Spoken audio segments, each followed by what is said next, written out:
Hey guys, how's it going? AK Moto here. Welcome back to another video. This video I was actually just planning on doing a top end rebuild on the old 125 over here, the 2018 that I have. As you guys know, I still have my 2018 Yamaha YZ125 and I just recently got a 26 year model. I was planning on doing a top end on this bike because I really want to return this bike kind of back to stock before I sell it. Doesn't really make much sense for me to have two 125s. But today I walked into the garage, gave this bike a look over, and I think it needs a little bit more work than I originally anticipated. Here, let me show you guys what I mean. So starting off with things I know the bike needs. I know for a fact I'm going to do the top end rebuild because I want to put the engine back to stock, remove the high compression head. This is all the parts I will give the next owner. It's just I want to put the bike back to stock when I actually do sell it. It's just the safest option so no one will possibly do any damage to the motor or anything. Anyway, bottom end on this motor is great. It really doesn't have many hours on it. I do want to just rebuild this top end just for preventative maintenance, put it back to stock because I still have the stock cylinder head. There's nothing wrong with it. Basically put the engine back to stock spec. I do need to rebuild the carburetor because the float needle is starting to wear out. Basically it'll leak a little fuel here and there out the overflow. So I do need to rebuild that, which I have the parts for that, and I have all the parts for the top end already. Now one thing I noticed when I walked in the garage today is there's a little oil puddle under our forks, specifically the left side fork here, and the fork tube, well, it's all saturated with fork oil. And the truth is, fork seals, they're made of rubber. They can break down, especially if you just let a bike sit and you don't really ride it very much. And that's exactly what happened in this case. For those who haven't seen, recently I did put some brand new tires on this bike.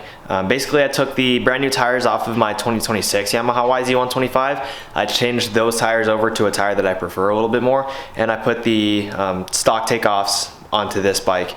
So it has brand new tires off of a 2026 model year YZ125. Tires are good. Honestly, it's just we do need to rebuild the forks, and we also do need to do this top end rebuild. We need to rebuild the carb, and combining those three things, we're gonna have to tear into this bike quite a bit. So I'm honestly thinking at this point I'm just gonna tear this whole bike down, kind of like a build like I did the first time on this bike, except this time instead of modifying things, we're actually going back to stock. And of course I still have all the stock parts, so modification wise I did go stiffer on the springs for the rear suspension and the front forks. I still have those stock springs, so I can put those back to stock as well, and just basically put this bike literally back to stock, both engine and suspension wise.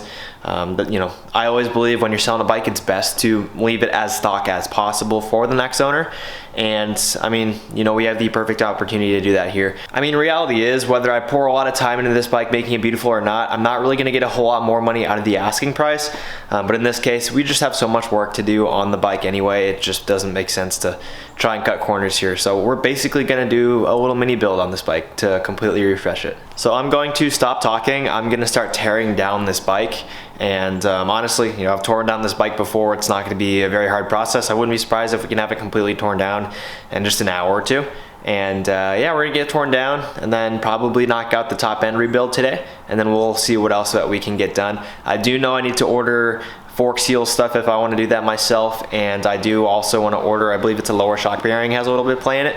But first, let's not get ahead of ourselves. Let's just start tearing into the bike.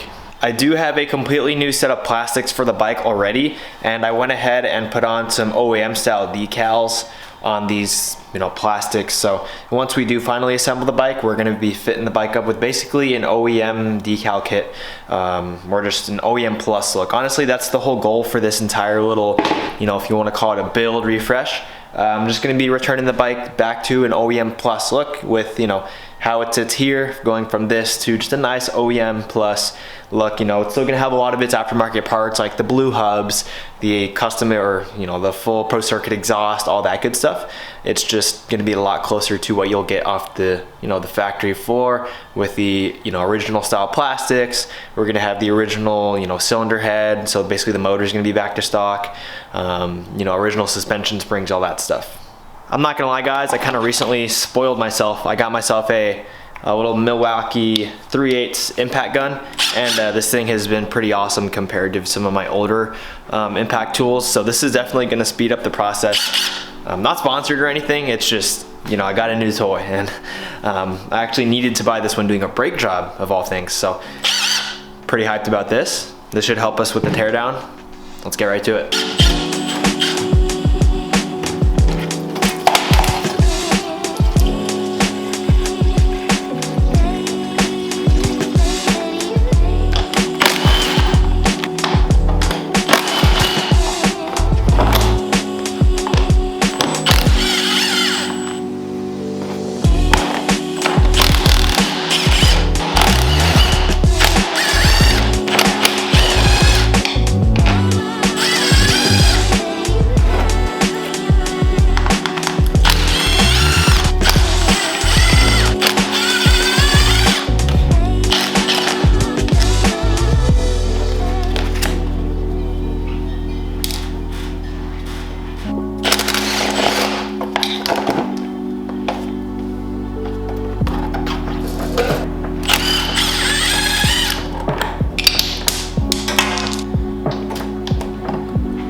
Alrighty y'all, and we are basically 80% of the way there. I mean, I really do love how just easy and simple these two-strokes are to work on. It's really refreshing.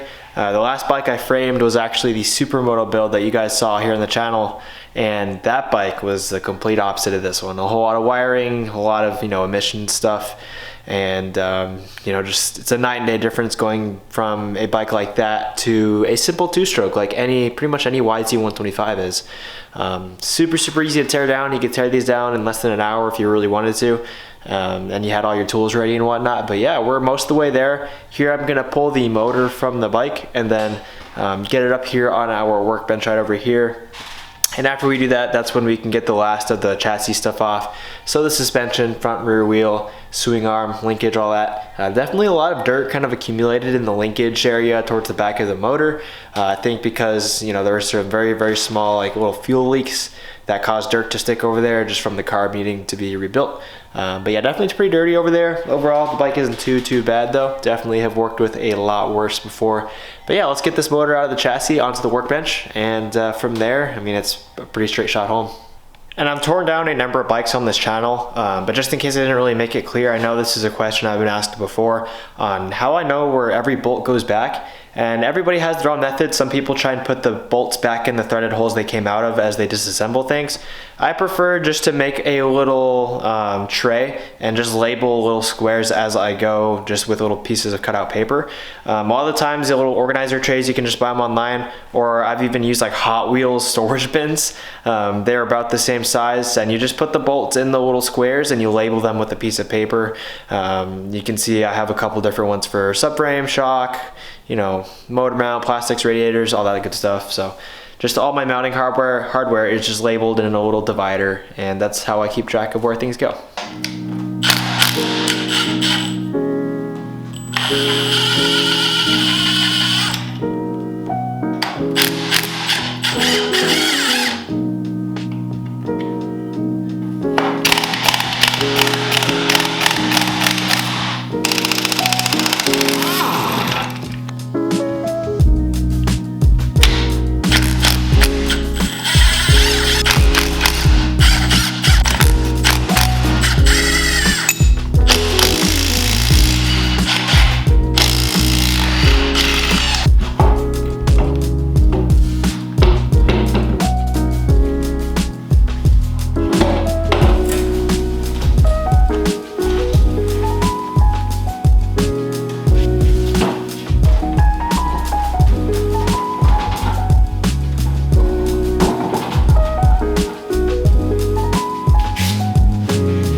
And just like that, guys, the bike is completely torn down. Again, really nice how easy these two strokes are to work on. I recommend if you kind of want to get started with working on dirt bikes, tearing into bikes, really tearing them down to the frames, two strokes are definitely the way to go, especially these YZ125s. They are so simple, so easy to work on. And I mean, we have this thing all the way down to the frame in just a couple hours. So yeah, in the next video, we'll probably be tackling the top end rebuild. I have the motor right there. I have all the parts and everything, we just need to get it done, and then we're just gonna knock stuff out from there. So I gotta do the fork seals, just give everything a really good cleanup, gotta grease a lot of these components, everything that needs to be lubricated, we'll go ahead and lubricate.